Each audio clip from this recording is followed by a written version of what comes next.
안녕하세요. 저는 헤어 디자이너로 일하고 있는 여자입니다.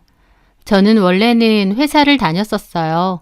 그러다가 뒤늦게 미용 일에 관심이 생겼고 늦은 나이에 미용실 스텝으로 일을 시작하게 되었죠.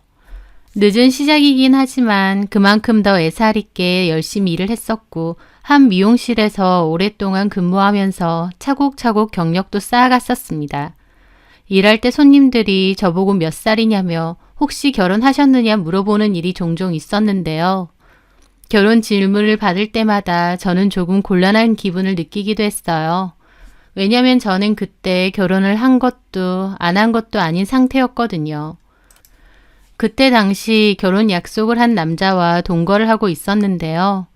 처음에는 조금 살다가 곧 결혼을 할 거라고 생각했어요. 하지만 그게 차일피일 길어지면서 어느새 4년이란 기간이 훌쩍 지나가 버리게 되었죠. 남친은 경찰 공무원 시험을 준비하고 있었는데 자기가 합격하면 바로 결혼식을 올리자고 했거든요. 하지만 합격을 못하게 되니 결혼도 같이 유예가 되었던 것이었습니다. 혼인신고도 안 했고 결혼식도 안 했지만 그 남자와 저는 부부나 다름없었습니다. 같은 동네에 사시는 남친 어머님하고도 종종 뵀었고 어머님도 저를 며느리처럼 대하셨고요.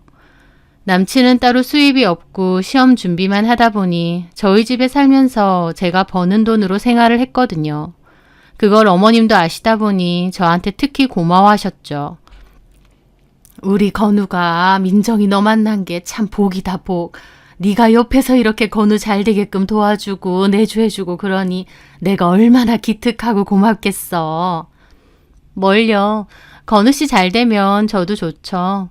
그건 맞는 말이다. 건우 합격만 하면 바로 너랑 식 올릴 거고 건우 잘 되는 게 네가 잘 되는 거지. 네, 저도 그렇게 생각해요. 조금만 더 고생해. 올해는 건우도 합격할 거야.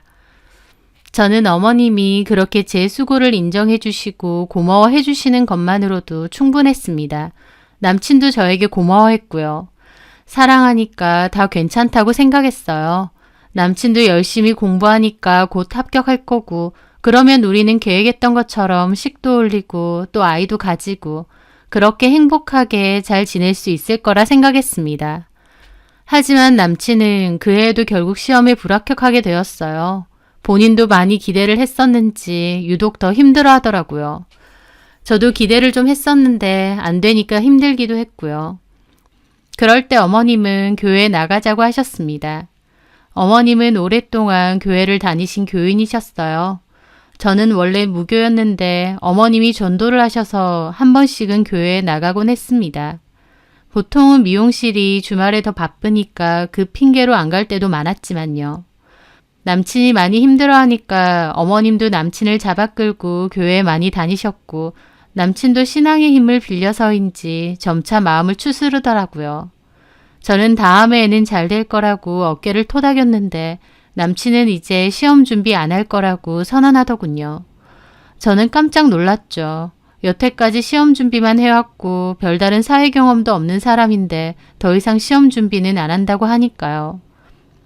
그럼 뭐 하려고? 장사나 해볼까 싶어. 장사? 무슨 장사? 뭐 커피 좋아하니까 카페나 작은 거 하나 차리면 어떨까 싶은데. 에이, 요새 커피점 얼마나 많은데. 많다는 건 그만큼 또 잘 된다는 뜻이잖아. 테이크아웃만 전문으로 하는 프랜차이즈 카페 그런 거 하나 하면 괜찮을 것 같은데. 돈 많이 들 텐데. 괜찮아. 엄마랑 얘기했는데 엄마가 나 결혼하게 되면 주려고 따로 해둔 돈 있대. 그거 필요하면 준다고 했으니까 그거 미천삼아 하면 돼. 저는 좀 걱정이 앞섰습니다. 장사도 아르바이트라던가 어떤 경험이 있어야 될 텐데 그런 것도 없는 사람이 덜컥 시작한다고 했으니까요. 하지만 시험 준비도 더 이상 안 하고 싶다고 하고 그렇다고 이제 와서 취업 준비를 하기에도 힘들 것 같아서 어찌됐든 남친이 원하는 대로 응원해 주기로 했죠. 그렇게 남친은 테이블이 2개 정도 들어가는 작은 평수의 테이크아웃 전문 카페를 창업하게 되었습니다.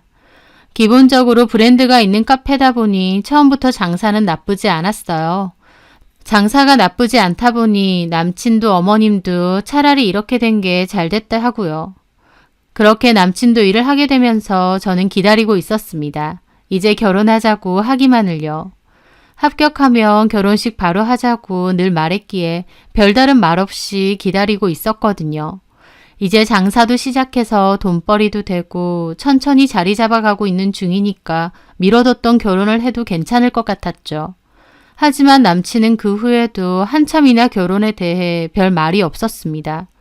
그래서 기다리던 제가 먼저 물어보게 되었죠. 근데 우리 결혼은 언제쯤 할 거야? 결혼? 해야지. 언제? 자리 잡으면 해야지. 카페가 자리 잡으면? 아직은 초창기라서 좀 들쑥날쑥하잖아. 제가 씁쓸하게 웃으며 그랬죠. 어째 자꾸 이런저런 핑계로 미루는 것 같다. 에이, 무슨. 그래 그럼 내년 봄에 하는 게 어떨까? 내년 봄? 올해 열심히 해서 자리 잡고 딱 내년 봄에 하면 좋을 것 같은데. 그래. 남친은 내년 봄에는 식을 올리자고 했고 저도 알겠다고 했어요. 사실 저는 결혼을 좀 빨리 하고 싶은 마음도 있어서 당장 올해라도 하고 싶었지만 남친이 좀 기다려 달라고 하니 더 기다리기로 했습니다. 4년 넘게 기다렸는데 반년도 못 기다리겠나 싶었거든요. 그러던 와중에 한 번은 어머님의 성화에 못 이겨 교회에 나가게 되었습니다. 제가 자주 안 오긴 해도 나가면 다들 반겨주시고 따뜻하게 대해주셨어요.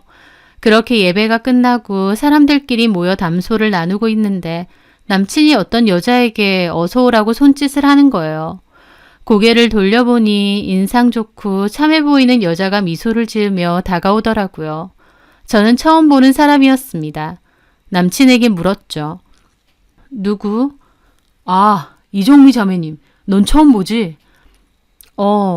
오신 지 한 달 정도 됐나? 그렇게 그 여자가 다가오자 남친 포함 그 무리의 사람들과도 가깝게 인사를 나누더라고요. 그러면서 저하고도 인사를 나누게 되었죠. 안녕하세요. 안녕하세요. 처음 뵙네요. 말씀 많이 들었어요. 건우 형제님 여자친구분이시라고. 아, 네. 교회는 왜 자주 안 나오세요?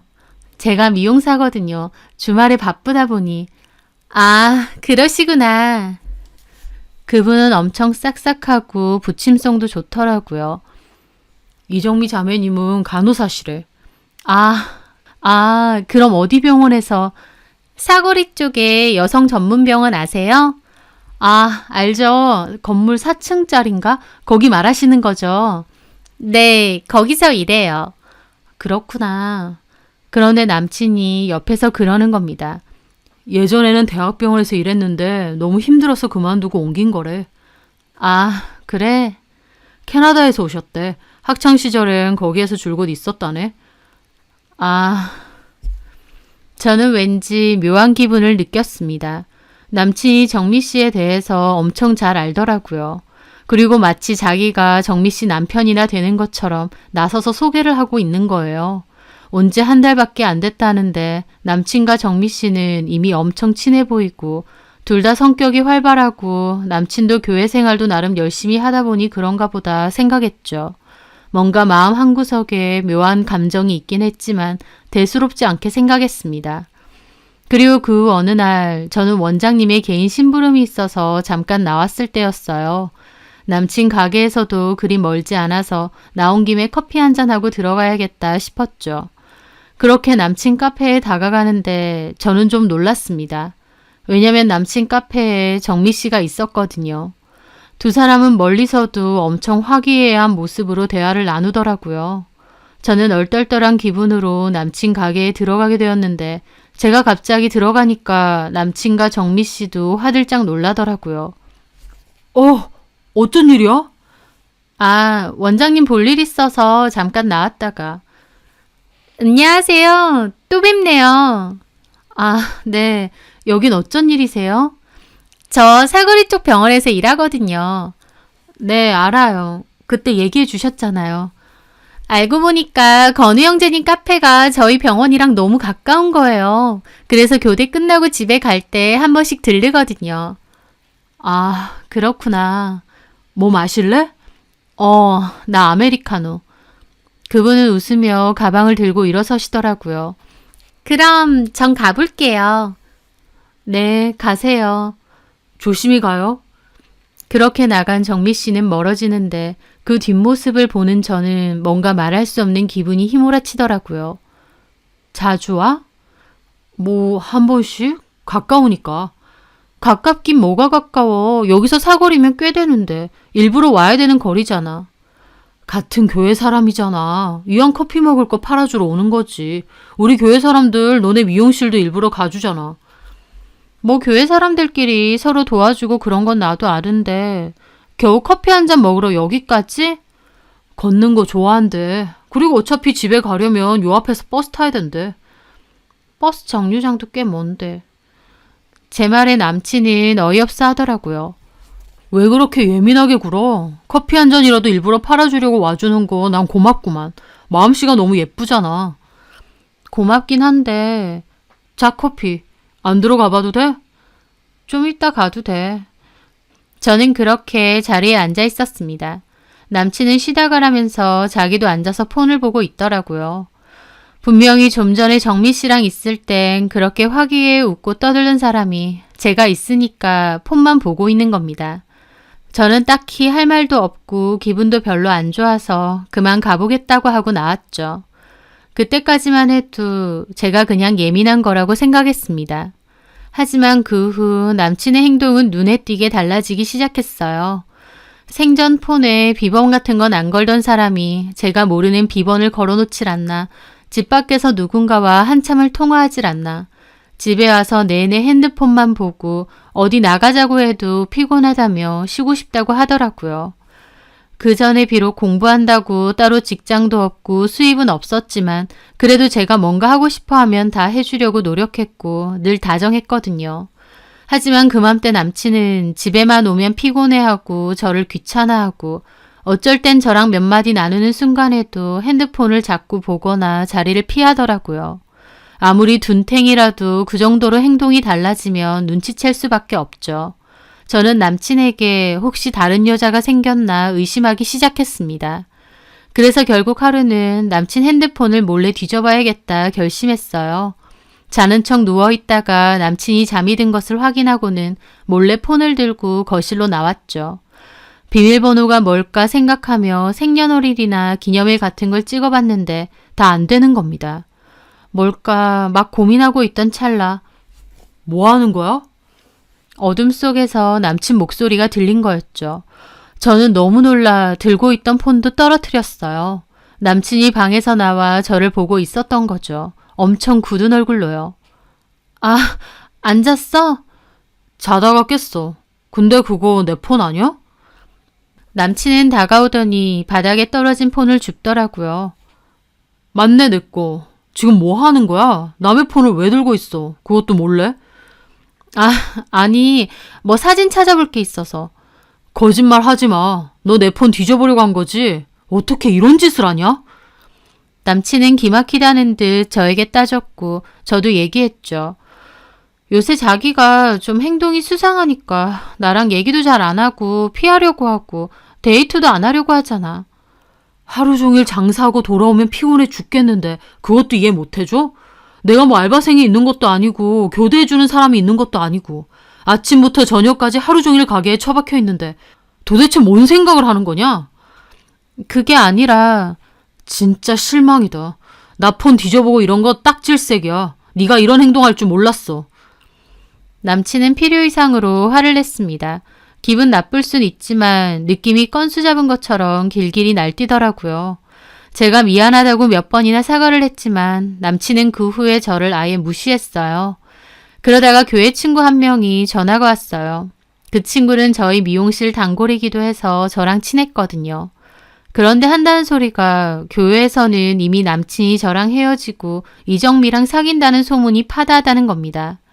남친은 말은 아니라고 했다는데 말과 달리 이정미와 완전 가깝게 붙어 다니고 아예 예배도 같이 듣는다고 하면서요.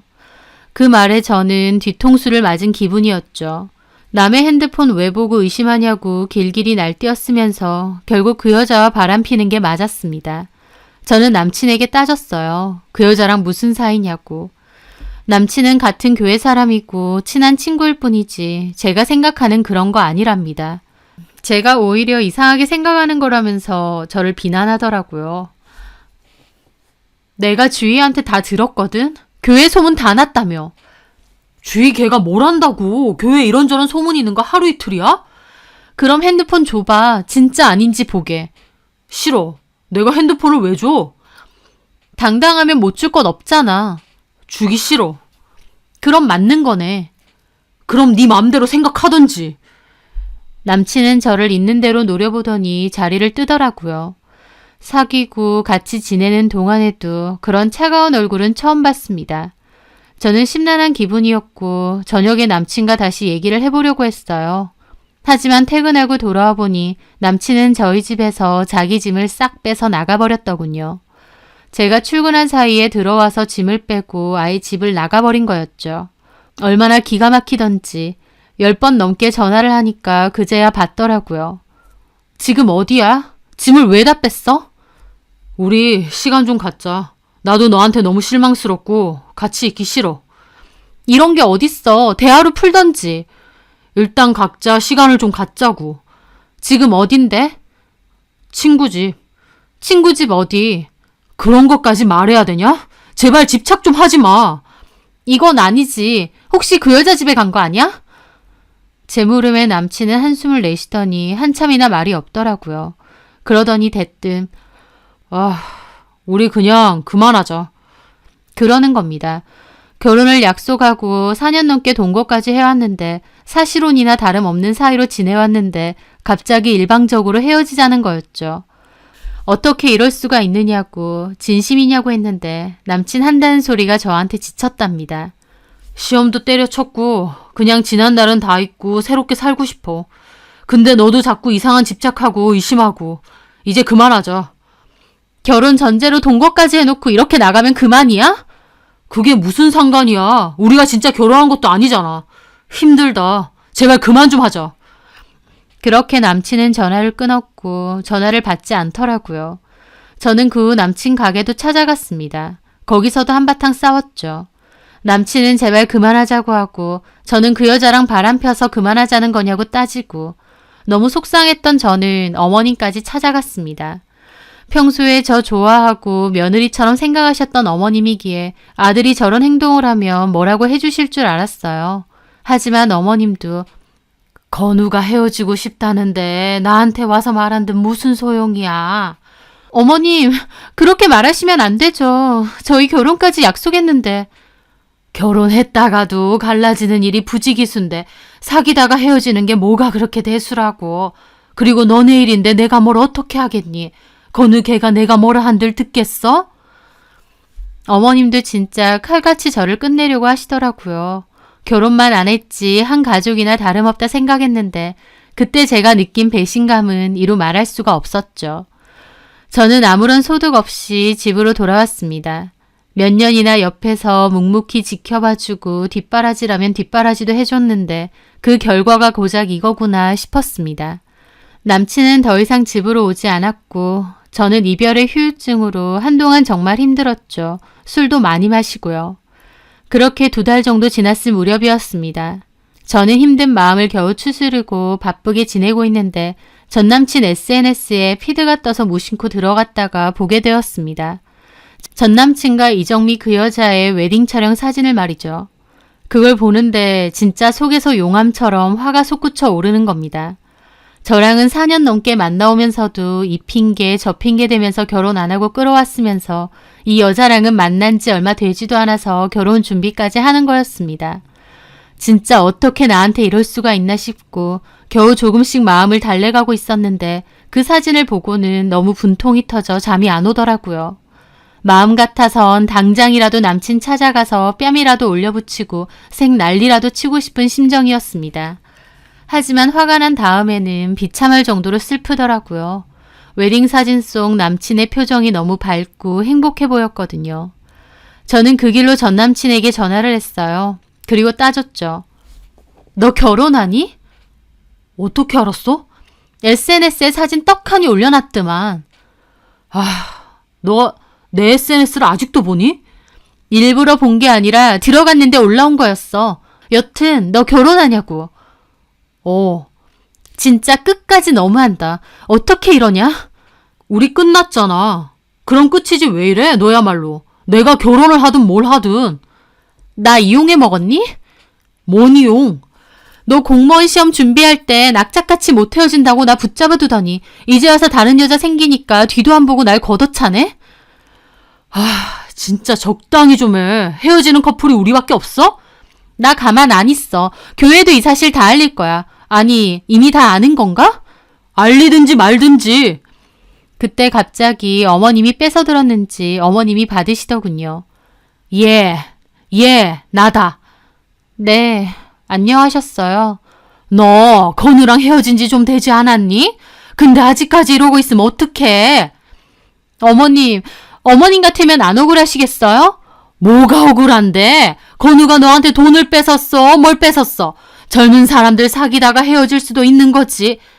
저희 결혼한 사이나 마찬가지였어요. 아시잖아요. 어머 세상에 그런 소리 어디 가서 하지도 마라. 남들이 잘못 듣고 오해할라. 결혼은 무슨 결혼? 너네가 식을 올렸어? 혼인신고를 했어? 4년 넘게 한 집에서 지냈어요. 그래서? 내가 남은 정으로 충고해 주는데 너도 어디 가서 그런 소리 함부로 하고 다니지 마라. 네 앞길도 막는 소리야. 그러든가 말든가 상관없어요. 어머님도 저 며느리처럼 생각하신다고 하고 그렇게 대하셨잖아요. 저 좋다고 하셨고요. 건우가 좋다고 하니까 그랬지. 솔직한 말로 나도 그렇게 마음에 안 들었어. 나이가 적은 것도 아닌데 미용실에서 스텝이니 뭐니 해서 잔일이나 하고 있다 그러고 학교를 좋은 데 나오기랬나 직업도 변변찮고. 어머님 그렇게 말하시면 안 되죠. 저 그 일에서 번 돈으로 건우 씨랑 같이 살았어요. 너 누가 들으면 네가 건우 다 먹여 살린 줄 알겠다. 끼케야 너 사는 집에 건우가 그냥 좀 얹혀 산 것뿐 아니야. 반찬 그런 거는 내가 다 가져다 줬고. 어머님도 진짜 너무하시네요. 네가 더 너무해. 네가 생각을 해봐라. 네가 내 입장이라면 네가 좋을지 정미 걔가 더 좋을지. 간호사에다가 친정도 외국에서 사업하고 나이도 우리 건우보다 어린데다가 성격은 또 얼마나 구김살 없고 싹싹해? 그뿐이니? 걔는 엄청 독실한 크리스천이야. 너는 맨날 핑계대고 교회 몇 번 나오지도 않았잖아. 어머님 저 무교였어요. 어머님 때문에 교회까지 나갔다고요. 몇 번이나 왔다고. 그것도 가자고 하면 죽상으로 가서는 마지못해 앉아있는 거 내가 모를 줄 알아? 내가 이제와 말이지만 종교가 맞아야 돼. 안 그러면 둘 다 힘들어져. 그런 점에서 내 입장에선 당연히 정미가 더 좋지 않겠어? 저는 하염없이 눈물만 흘렸습니다. 대놓고 너보다 그 여자가 낫다고 하는데 그 앞에 대고 제가 무슨 말을 더 할까 싶더라고요. 저만 비참해질 뿐이죠. 알겠습니다. 그렇게 마음에 드신 예비 며느리랑 행복하게 잘 사세요. 너도 건우 그만 있고 좋은 남자 찾아봐. 저는 쓴웃음만 나왔습니다. 그리고 전화를 끊었죠. 이 이야기를 미용실 사람들에게 하니 원장님 하는 소리가 그런 인간들하고는 가족 안 된 게 오히려 다행이라며 뒤도 보지 말고 잊으라고 하시더라고요. 저도 맞다고 하면서도 마음은 너무 아팠습니다. 그렇게 또 시간을 흘렀어요. 저희 미용실로 교회 친구가 찾아왔죠. 이정미에 대해서 알려준 그 친구요. 그 두 사람 결혼한다는 거 알아? 저는 더 이상 전 남친도 그 여자에 대해서도 안 듣고 싶은데 그 친구가 그러길래 힘없이 고개를 끄덕였죠. 알아. 근데 있잖아. 좀 이상하다. 이정미? 뭐가? 아니, 나도 들었는데 나연이 알지? 몇 번 인사했어. 전에 예배 끝나고 커피 마시러 갔다가 이정미가 지갑을 떨어뜨렸대. 그래서 나연이가 그걸 주워주는데 민증이 튀어나왔다는 거야. 근데 나이가 다르더래. 나이가? 92년생이라고 했잖아. 근데 민증 보니까 88이더래. 잘못 본 거 아니야?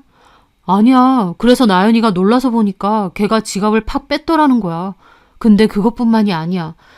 청년부 사람들이랑 대화를 하는데 새로운 사람 한 명이 그 사거리에 있는 병원에 자기 친구가 의사로 있다는 거야. 그래서 그러면 정미 씨랑 잘 알겠다. 같은 병원에서 근무하니까 그랬거든. 근데 갑자기 이정미가 자기 거기 그만뒀다고 하는 거야. 그 전까지만 해도 멀쩡히 다닌다고 했으면서. 결혼한다고 그만뒀나? 아니야, 느낌이 뭔가 뽀록날 것 같으니까 갑자기 그만둔다고 하는 느낌? 나만 느낀 거 아니고 청년부 사람들도 이정미 좀 이상하다고 느끼더라고. 뭐랄까, 좀 거짓말하고 꾸며낸 게 많은 것 같아. 저도 그 얘기를 듣는데 뭔가 좀 이상한 사람이다 싶긴 했습니다. 하지만 확실한 뭔가가 있는 것도 아니고 또 저랑은 이제 상관없는 사람들이다 보니 그냥 그렇느냐 하고 말았죠. 그런데 그 후 뜬금없이 전 남친의 어머님으로부터 전화가 왔습니다. 저에게 대뜸 따지는 거예요. 너 혹시 밖에서 교회 사람들 만나고 다니면서 이상한 소리하고 다니니? 네? 그게 무슨 말씀이세요? 아니, 교회에 이상한 소문이 좀 도는데 혹시나 네가 그런가 해서. 저는 기가 막히더라고요. 저기요, 어머님. 저 그런데 낭비할 시간도 없고 마음도 없어요. 제가 왜 그러고 다니겠어요? 아니, 말도 안 되는 소문이 나는데 왜 그런 소문이 갑자기 나겠어. 그래서 혹시나 해서 전화한 거다. 다 끝난 사이인데 행여나 이상한 소리 하고 다니지 말라고. 저는 그 순간 못 참고 소리를 빽 질렀죠. 어머님, 적당히 좀 하세요. 어머님 말 맞다나 다 끝난 사이고 저랑 아무 사이도 아니시잖아요. 근데 전화해서 뭔데 이상한 소리를 하지 말라느니 뭐라느니 경고를 하세요?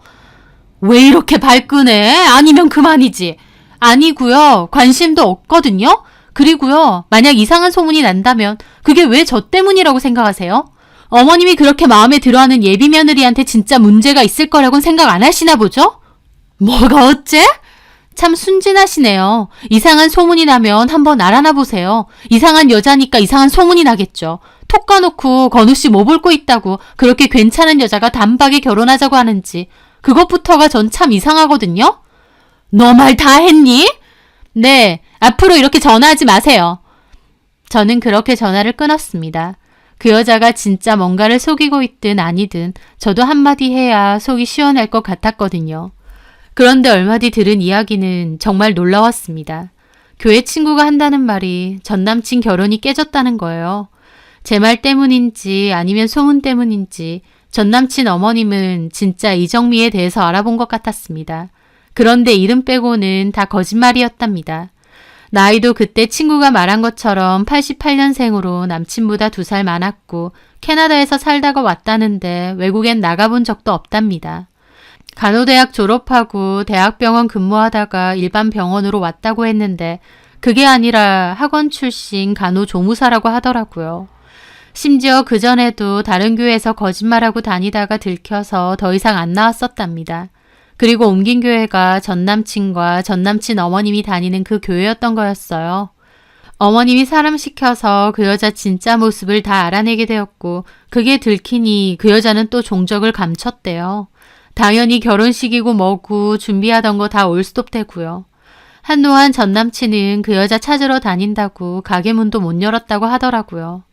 그 일로 교회가 완전 들썩거렸다면서 전 남친도 그 일 이후로는 교회 잘 안 나오고 전 남친 어머님은 나오긴 하는데 마음고생이 너무 심해서 얼굴이 말이 아니라면서요. 친구가 저한테 그 얘기를 해주는데 진짜 너무 속 시원하고 꼬시더라고요. 저한테 이상한 소문 퍼뜨리지 말라니 어쩌니 하더니 진짜 그 여자가 이상한 여자였던 겁니다. 완전 허언증 환자였던 거죠. 나한테 그딴 식으로 굴더니 아주 쌤통이다. 벌 받은 거다 싶었습니다. 그 후로 전 남친에게 전화가 한 번 온 적이 있었는데 일한다고 못 받았고 구태여 다시 걸고 싶지도 않았어요. 뭐라고 한들 더는 듣고 싶지도 않고 들을 필요도 없다고 생각했으니까요. 시간이 많이 지난 후에 볼 일이 있어 금방에 지나가다가 봤는데 전 남친은 가게가 잘 안 되는지 파리만 날리는 것 같더라고요. 그 옆에 카페들이 2개나 더 생겨서 더 그런 것 같았죠. 어머님이 있는 돈 다 끌어다가 장사한 걸 텐데 그마저도 조모양 났으니 저 사람은 진짜 답이 없다 싶더군요. 저는 고개를 가로저으며 그곳을 지나갔습니다. 저는 그 사이에 디자이너로 진급했고 같은 미용실에서 열심히 일하고 있습니다. 열심히 일하고 저축도 하고 있어서 나중에는 제 샵도 차릴 꿈을 가지고 있습니다. 4년 넘게 부부나 다름없는 한 집에서 살면서 결혼을 약속하고 미래를 꿈꿨던 전 남친. 하지만 저보다 조건 좋아 보이고 괜찮아 보인다는 이유로 뒤도 안 보고 저를 배신하고 그 여자에게 갈아탔었죠. 본인이 가장 힘든 시기에 옆에서 묵묵하게 자리를 지키고 응원해줬던 건 전데 전 남친이나 어머님이나 참 의리도 없고 보는 눈도 없는 사람들 같습니다. 물론 제 입장에선 그런 인간과 끝을 낸 게 정말 다행이다 싶고요. 직장을 다니다가 미용 일을 배워보고 싶다 생각한 건 저만의 어떤 기술이 있으면 좋겠다는 판단이 들어서였어요. 결국 어떤 순간이든 저를 지켜주고 도와줄 수 있는 건 저니까요. 저는 앞으로도 지금 하는 일 열심히 하면서 제 스스로를 잘 건사하며 살아가려 합니다.